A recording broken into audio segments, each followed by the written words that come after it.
articles on a significant USGS publication that described the fossil plants from sites near Republican Princeton. The report speculated that the outpouring of new fossils must hold clues to the ancient environment and geography, as well as to the evolution and distribution of several modern groups of temperate plants.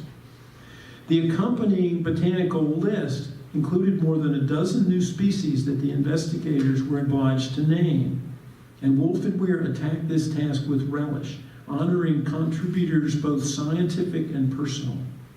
The impact of Suzanne Longer's writing and friendship on Weir was acknowledged in a new witch hazel family genus that he dubbed Longeria magnifica. Wolf and Weir's report brought fresh attention to the richness of the Okanagan Highlands sites. Not long afterwards, a pair of paleobotanists working at the Princeton quarry found a way to acknowledge that influence when they uncovered a preserved staminate flower that constituted another new genus. Connecting the amateur and professional team to posterity with a timeless pun, they dubbed their new genus Werewolfia. Such recognition provided great satisfaction to Wes. On those gloomy days when I feel wraith-like and doubt that I even exist, he wrote, I look at pictures of Werewolfia in textbooks and erudite scientific journals. After that, what else could possibly happen to me in matters of art world recognition that could ever be so exuberantly off the wall? In 1988, the Stonerose Interpretive Center was launched in Republic. There, exactly as Weir and others had envisioned, students from local schools could join fossil enthusiasts from all over the world. At a reclaimed house downtown, visitors of every stripe signed in and picked up a basic set of tools. From there, they trudged up to a Boot Hill road cut that exposed many layers of Eocene shale. Along this curving face, together they could crack open stone books to their heart's content. Each participant was allowed to take home their favorite 3 fossil finds of the day, unless local experts on the site determined that the discovery might be new or significant. In that case, the curious fossil remained at the Interpretive Center for a more rigorous scientific examination. As most of the professionals who first published on the Okanagan Highlands drifted off to other scientific pursuits, Wes Wehr continued to visit the Republic and Princeton sites on a regular basis. He was well aware that his instinctive return to the place followed the tradition of 19th century scientific philosopher Alexander von Humboldt, who insisted that any understanding of the larger world required not only close examination of its smallest motes, but also a steady awareness of their place in time. The seeker should keep detailed records of every movement and spread them around as much as possible. Weir learned early on that open distribution of such knowledge, like an ongoing Northwest potlatch, pushed everything forward. And he quoted von Humboldt himself on the subject. To keep what you already have, you must always be giving it away. Over the next decade, Weir used his far-flung connections to help expand the potential of the Stonerose Interpretive Center. He produced a stream of academic and popular articles explaining what had been found and what lay on the horizon. These included papers about conifers, hardwoods, flowers, fruit, fish, bird feathers, and insect fossils that had emerged from Stonerose. He drew parallels between the ancient and modern landscapes, titling his compendium of the earliest known occurrence of several rose family flowers and fruit trees, the Eocene Orchards and Gardens of Republic, Washington. He organized the latest discoveries into neat checklists of fossil flora and fauna so that interested visitors could make sense of the imprints that they cracked out of the road cut. At Stonerose, Weir also came into his own as a natural teacher, presiding over intensive fossil identification workshops through most of the 1990s. Sitting among an ever-increasing pile of split mudstone, he would project his laser gaze through a jeweler's loop, grunting and muttering as the object in question unfolded in his mind. A former colleague commented that Wes had a particular talent for inspiring interested adults and children alike who would crowd around him at a shale exposure, enthralled by his ability to communicate his excitement for the Eocene world, urging that they too might make a contribution to paleobotany. Weir's odd charisma helped lure a parade of unlikely characters to the Okanagan Highlands, rock splitters of every imaginable origin and age. If they were serious, he found some way to encourage each one. Years later, a student from one of those workshops remembered the way Wes had pointed out small details of leaf anatomy as they strolled through the University of Washington's Arboretum.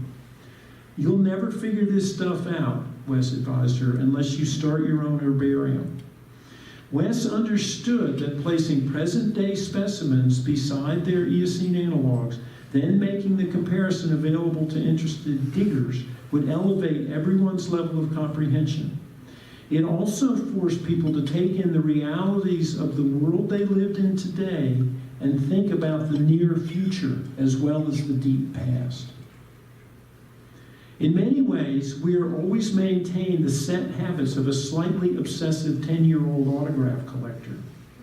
One of his many drivers described their epic road trips as a series of carefully modulated events.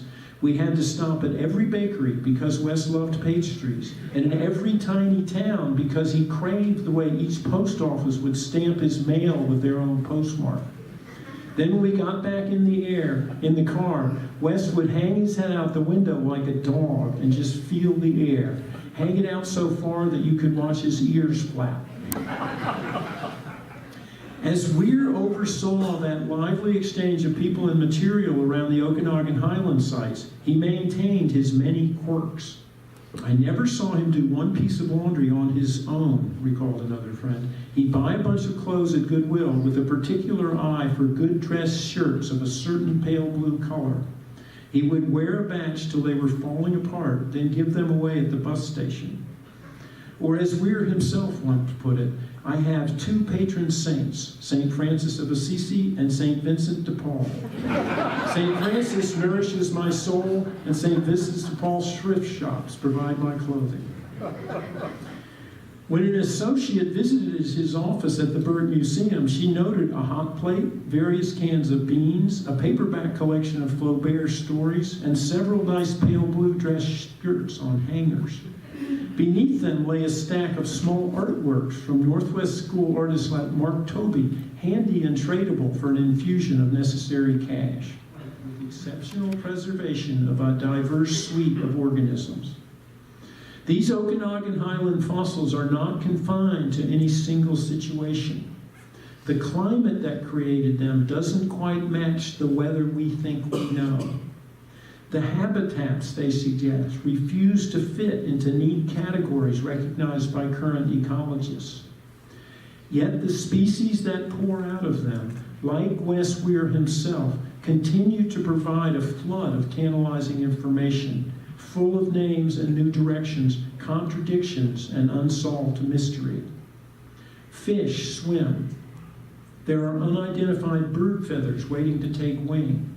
9 new species of bulldog ants have been named, belonging to 4 genera, and one of those recurs at an Eocene site in Denmark. There are fossil palm beetles, which allow climatologists to gauge winter temperatures during the heat wave of the early Eocene, when those bulldog ants tracked across whole continents.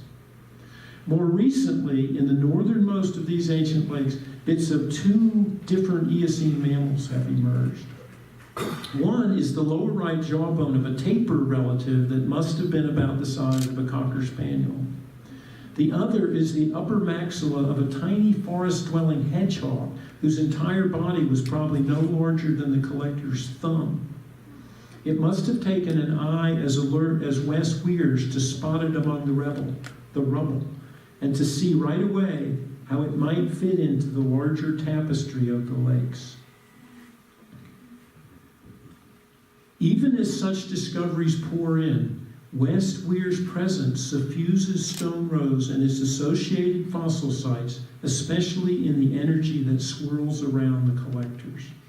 It's as if he remains fixed on the floor of the quarry, surrounded by fragments named by or after him, peering at an especially puzzling one through his well-worn jeweler's loupe.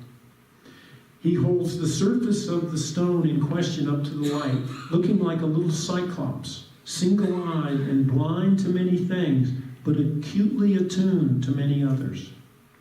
As he once wrote, these artifacts of eons ago were constant reminders that no matter how immediate the present might seem to me, it was only a flickering instant in the ongoing continuum and flux of all things great and small. Thank you very much.